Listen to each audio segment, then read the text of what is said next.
Sobrang late ko na nakapag-voice over dahil sobrang busy ng babae na to. Pakinggan niyo yung boses, pinipilit niya na lang talaga.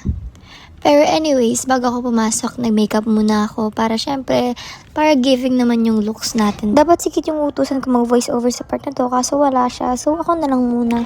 Comment na lang kayo dyan kung gusto nyo ng separate video na ganun.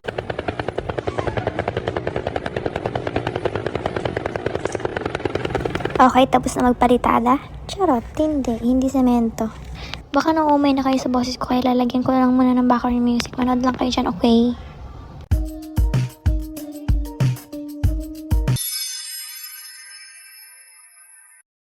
Okay, tapos na tayo sa mukha. So, sa buhok naman, syempre kailangan natin patuyuin yun. Alam naman, pumasok tayo mukha tayong bruha. Baka matakot lahat ng kaklase pa sa akin, di ba?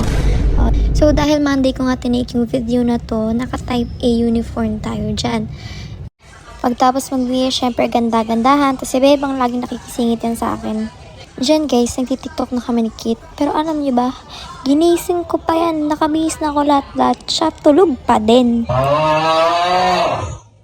Hay nako, mabuti na lang talaga maaga akong gumagaya. On the way na nga kaming school dyan and ihahatid kami ni Papa Reka. Thank you, Papa Reka!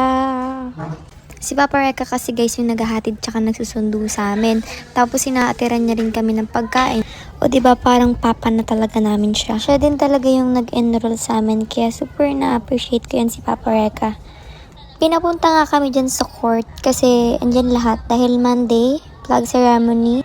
Tapos tabi-tabi kami kasi nga nahiya nga sila, Diyos ko. Tignan nyo naman kasi sobrang daming tao. Ayan si Shireen tsaka si Bebang kunwari nagsiselfon pero nahiya talaga.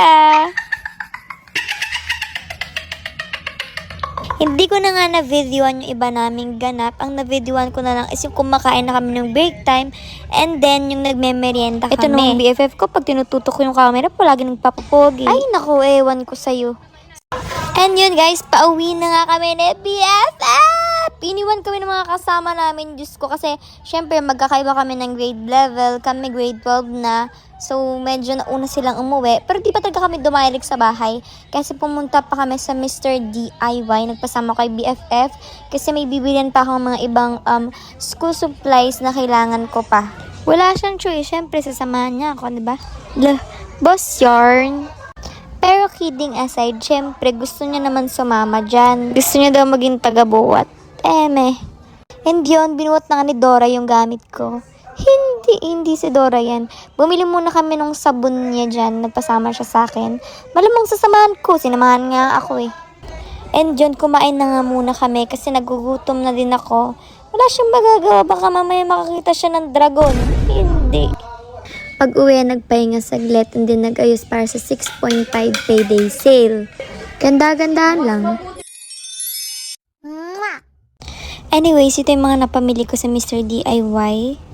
Sinalansan ko nga lang yung mga pinamili ko dyan and then pagtapos, direct na sa planta. Nag-start nga kami mag-live selling ni BFF ng 9 then natapos ng 10:50.